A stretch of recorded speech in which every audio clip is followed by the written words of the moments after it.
Candidatura de Fábio Dantas ao governo. E o Jornal da Manhã recebe o candidato da oposição para falar sobre a chapa majoritária que será formada por ele, Ivan Júnior do União Brasil como vice e Rogério Marinho do PL para senador. Bom dia. Bom dia, Fábio. Bom dia, Virgínia. Bom dia, Laura. Bom dia, Júlio. Bom dia a todos que interagem aí pela Jovem Pan News. Pré-candidato ao governo Fábio Dantas, prazer em recebê-lo aqui nesses minutos que antecedem as principais convenções que dão sustentação à candidatura do senhor ao governo do Estado. Vamos bater papo, atualizar as notícias, e quando o Fábio, o candidato, chegava aqui, Laura dizia: o senhor está bronzeado. Está andando muito, hein, candidato? É o sol de Caicó de ontem. Ontem foi movimentação muito grande. As imagens que a gente viu, as fotografias, a gente não estava lá, dia intenso em Caicó. Como é que foi Caicó para a candidatura de Fábio Dantas? Olha, foi rápido, intenso e a gente fica ainda já com saudade, né? Porque foi muito bom, foi bem caloroso. A gente começou lá o dia conversando lá com Lilia, que é a nossa pré-candidata a deputada estadual. Depois nós fomos para a feirinha com alguns prefeitos, amigos, Fernandinho de Acari, Hudson de Santana, Serginho de Serra Negra e Diego Vale. E começamos lá a caminhada, mas estava difícil de dar conta, viu? Do calor humano de Caicó. Foi um cenário em que o senhor estava também na mesma área da sua principal adversária, que é a governadora Fátima Bezerra. Ela também estava por lá. Ela passava meio... Cumprimentaram-se? Não vi ela. Não viu. Eu só vi o pessoal dizendo que ela passava de longe, assim, tchau, tchau e bye, bye. Só os comentaristas dos seus partidos aliados que tinham mais calor. Mas a gente, era como se diz, uma praia boa pra gente surfar. Tava muito agradável. Candidato, já posso chamar de candidato, porque daqui a pouco vai oficializar, então vai ser candidato a partir de agora. Candidato, em março ou fevereiro, o senhor foi um dos que defendeu que não fosse lançada a pré-candidatura tão cedo, sob o temor de que poderia ser minado pelos grupos adversários, poderia ser queimado, mas o senhor foi lançado. Teve esse trabalho aí de fritura de Fábio Dantas. Como é que chega a candidatura nesse momento da convenção? Olha, é uma verdadeira via crucis, né? Eu dizia que qualquer candidato morreria se fosse lançado antes de julho. Você disse isso aqui no nosso jornal. Eu disse várias vezes. E foi um dos pontos que eu não queria, que quando houve o convite, quando me convidaram, vários políticos do nosso estado, as pessoas, e o sentimento das ruas, das casas, dos bairros, catalisados numa imensa legião de líderes políticos. Quando eles quiseram nos lançar, eu relutei bastante. Mas aí disseram que tinha que ser feito naquela semana. E aí eu fui sabendo que com menos de 30 dias eu não teria nem 3% nas pesquisas. Para surpresa, a primeira pesquisa que veio foi a pesquisa da Seta. Inclusive é ligada ao governo do estado. Eu tive 10% naquele momento. E aquilo começou a nos fortalecer para que a gente pudesse caminhar na luta, que a gente saberia que teria pelo menos 2 dígitos para falar com a população potiguar. Eu sou uma pessoa que tem mais de 73% da população não nos conhece, então era um marco difícil de fazer. E a partir daí, hoje, a gente tem uma situação que eu relembro sempre, há 20 anos atrás, quando eu participei da primeira campanha política estadual diretamente, que foi a da professora Vilma. Vilma, nesse momento, ela tinha 12 pontos, Fernando Freire tinha 16 pontos. Em 2002. E Bezerra tinha 39 Fernando pontos. Bezerra. Era o líder, o governador de férias. Sequer foi para o segundo turno. Então a luta começa agora, nesse momento. Então eu consegui sobreviver esse período de dificuldades, de conjunção de forças. Naquele momento, Vilma tinha 2 prefeitos que apoiavam ela. Um era um beneficiado pela renúncia dela, Carlos Eduardo. Outro, pai de Carlos Eduardo. E só teve mais um prefeito que teve a coragem, a ousadia de apoiar a Vilma naquele momento. Foi o meu pai, prefeito do MDB de São José, de tanto eu perturbar, para que a gente pudesse participar daquela luta, aquele desafio que era enorme. Pela primeira vez na história, uma pessoa iria desafiar os grupos dominantes do Rio Grande do Norte. O senhor chega à convenção de hoje do tamanho que se imaginou quando sua candidatura foi lançada? Tamanho que eu digo não só nesse percentual das pesquisas, mas o tamanho político, porque naquele momento em que sua candidatura foi lançada havia um hiato. Um hiato. Além do hiato havia, Júlio, uma tendência de uma união dos prefeitos do estado do Rio Grande do Norte contra a candidatura da reeleição da governadora. O quadro hoje, no dia da sua convenção, é aquele que foi... Bem maior. Bem maior? Hoje eu tenho 93 prefeitos que estão conosco, nos apoiando.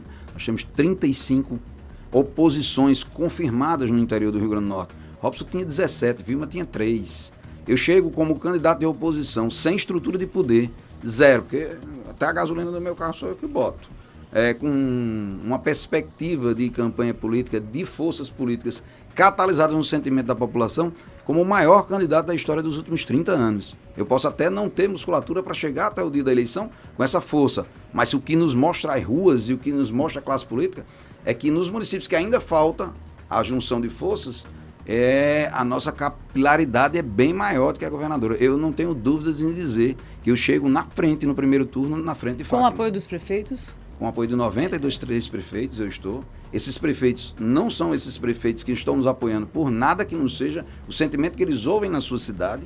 Eu não tenho uma estrutura de poder mais. Para você ter uma ideia, eu vim até acompanhando a entrevista de vocês, Rogério tem 150 prefeitos. Eu tenho 90 deles. Fátima tem 35 dos que estão apoiando o Rogério. E ainda tem uma parte que ainda não definiu se é a oposição ou se é a situação. Falta a gente ainda capitalizar as 53, 54 cidades para a gente concluir o mapa do Rio Grande do Norte. Mas eu tenho certeza que o nosso trabalho, a luta que vai ser feita, a animação da população vai nos levar ao primeiro turno ainda na frente de Fátima. Fábio, Vamos ficar nesse eixo dos prefeitos para a gente não mudar de pauta, mas a Prefeitura de Natal. O prefeito de Natal ainda não anunciou uma candidatura. Está faltando ele para essa candidatura? Olha, ninguém pode desprezar um apoio de um prefeito de Natal. Eu torço muito para que Álvaro nos apoie nesse projeto, mas vou respeitar também se ele não convergir conosco. Já conversaram? Não tive conversa com ele diretamente, não. E por que há essa possibilidade de não convergir? Não, porque é uma opção pessoal dele, né? E isso não deixaria sua candidatura como uma candidatura do interior? Olha, Natal é uma cidade livre, eu sou natalense, eu nasci aqui. Fátima nasceu lá na Paraíba, bem distante da gente. No estado natal dela, ela não aprendeu a fazer rodovias e a fazer estradas. Daqui o Rio Grande do Norte, que é um desastre nessa gestão. É um governo do peraí, que senão eu vou cair. É assim, ou eu carro morrendo ou eu caio no carro. Então, assim, Natal, eu nasci nessa terra, eu sou daqui. Eu não disputo com Álvaro Dias uma eleição. Eu não disputo com o presidente da República uma eleição. Quem vai dar expediente na governadoria será o governador Fábio. Então, a minha luta não é contra Álvaro Dias. Se eu tiver o apoio dele, eu vou achar muito bom. Natal, o PT nunca venceu uma eleição. E para presidente da República, com toda a força de Lula na época, no auge ele sequer venceu o Alckmin. Então nós, a oposição, já vencemos nas pesquisas de Natal. Quando soma eu, Stevenson e os outros candidatos, nós estamos na frente de Fátima. Então nós vamos ganhar a eleição. A soma da oposição passa Fátima Bezerra com mais de 100 mil votos no primeiro turno em Natal. Se Álvaro vier, ele vai ser o capitaneador dessa vitória em Natal. Vai continuar segurando a bandeira dele com um lado que ele sempre teve. Então, eu não vejo assim... Eu não posso exigir de ninguém, até porque eu não tenho estrutura de poder para exigir de ninguém. Mas assim, eu espero muito que Deus ilumine e sombreie a população potiguar para que a gente possa construir uma história diferente no Rio Grande do Norte. Mas aqui em Natal, Álvaro se coloca como oposição, né? Independente das eleições. Ele já se coloca como oposição. Ele ainda não anunciou... Mas o filho de Álvaro Dias, adjunto, ele está como candidato a deputado estadual pela bancada MDB. Eu acho que isso é uma dificuldade. Eu acho que isso foi uma dificuldade, que talvez não tenha convergido. Porque, que queira ou que não queira, o que a gente ouve na imprensa é que há uma chave de roda dos alvos aí, para que... Chave de roda? Não, na oposição. Ele tem dado uma chave de roda, junto com... eu tenho vários prefeitos do MDB que aderiram à nossa candidatura. Todos eles receberam a chave de roda do nosso querido Walter Alves. Todos eles receberam, mas muitos optaram. Então, se ele dá a chave de roda nos partidos, nos prefeitos que não são candidatos, você imagine num partido que é dele. Mas Álvaro Dias, ele receberia uma chave de roda de Estou falando que Álvaro Dias recebeu a chave de roda. Eu estou perguntando. Pelo amor de Deus. O que eu estou dizendo é que o estilo de governo da campanha de Fátima e do MDB é todo mundo no poder. Então ela quer, porque quer levar todo mundo para o lado dela. Ela está certa, não estou dizendo que ela esteja errada, não. Mas Álvaro Dias é um prefeito independente, ele não depende de ninguém. Mas o filho dele é candidato no MDB. Teve chave de roda pelos lados do PSDB, Fábio Dantas? Porque, candidato Fábio Dantas, também o senhor teve a oportunidade de dizer para a gente, também aqui na nossa bancada, que seria candidato com o apoio do tempo de rádio e de televisão do PSDB. Isso não aconteceu. Durante mais de um ano, né, Ezequiel, mesmo estando no governo, ele teve reuniões com a oposição inteira e toda a vida teve contra o governo quando interagia conosco.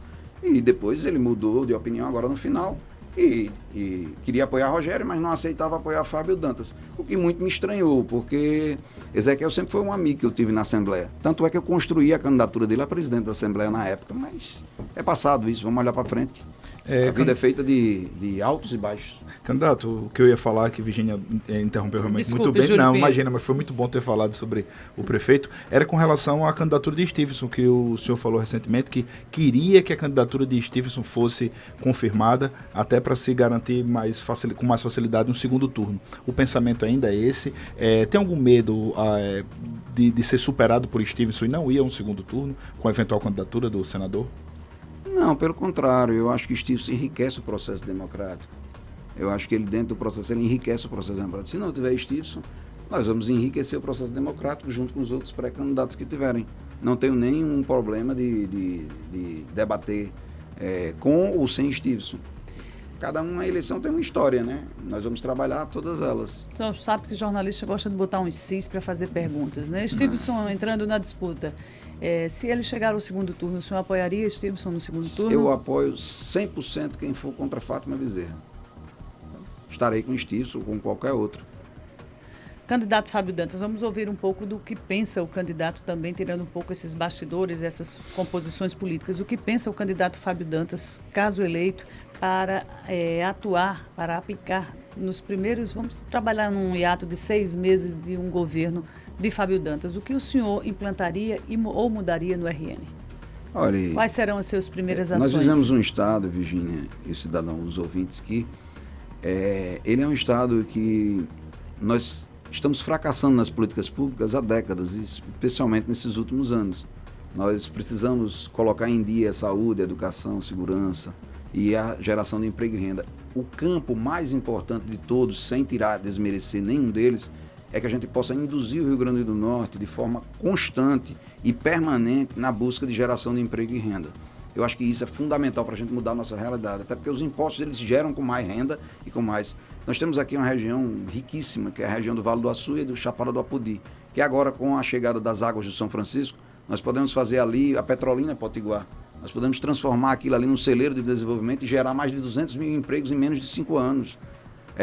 Nós precisamos fomentar essa região para que a gente possa, além dela, com a água do São Francisco, a gente puder levar o emprego e renda a todas as regiões do estado. Eu fui a São José do Seridó, pleno emprego, não tem ninguém desempregado na cidade.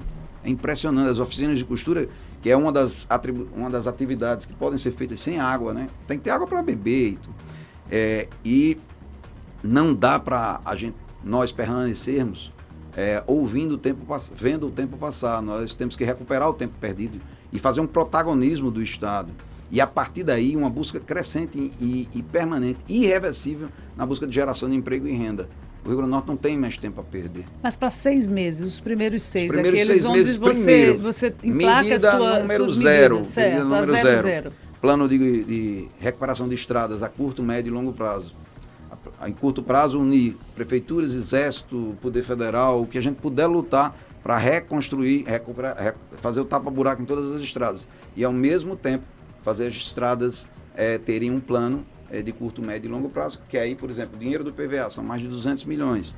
Nós precisamos de 150 milhões ano para manutenção de estradas. Fátima aplicou 115 em 4 anos. Isso não pode recuperar. Se é o que você tem que gastar no ano, ela gastou menos em 4 anos. E fazer uma aplicação de mais de 2 bilhões de estradas. Paralelo a isso, os hospitais regionais, nós vamos mudar o perfil de todos eles para que os hospitais regionais tenham porta de entrada em todos eles, com parceria com os municípios, mas mesmo sem parceria nós vamos abrir a porta de entrada, hospitais com cirurgias eletivas, todos eles com servidores terceirizados, tanto no pronto-socorro quanto na cirurgia eletiva. Aos servidores efetivos nós vamos colocar a referência do hospital, seja maternidade, seja de trauma, recuperar imediatamente no primeiro ano a construção de uma unidade que faça o tratamento das pessoas com problema vascular, para evitar que o Rio Grande do Norte seja o campeão brasileiro de amputação e o campeão brasileiro de mortes por ausência de amputação. Então, assim, é um campo muito aberto para que a gente possa construir uma saúde pública de eficiência à nossa população, que eu acho que esse é o plano número 1, saúde e estradas. E a recuperação das estradas. E geração de emprego e renda. 8 horas e 56 minutos. Repita. 8h56, o Jornal da Manhã quer agradecer muito a presença do candidato, né? Ao governo Fábio Dantas pela solidariedade. Boa sorte hoje à noite, boa sorte Vai também ser à no noite pleito. sua convenção ou não? Vai ser, durante o dia, uma convenção formal, né? Não dava para fazer 2 convenções, uma hoje, uma ontem, 3, né? Uma do União Brasil, nós participamos, foi grande. Aí hoje a nossa, que vai ser formal. E no domingo a convenção que vai homologar a candidatura de Rogério Marinho, que é que nós vamos participar. Vai ser a mais festiva. A mais festiva. Obrigada, candidato. Eu que agradeço. Obrigada, candidato Fábio Dantas. E eu tenho um recado agora para você que gosta aí dos eletrônicos da Nagem.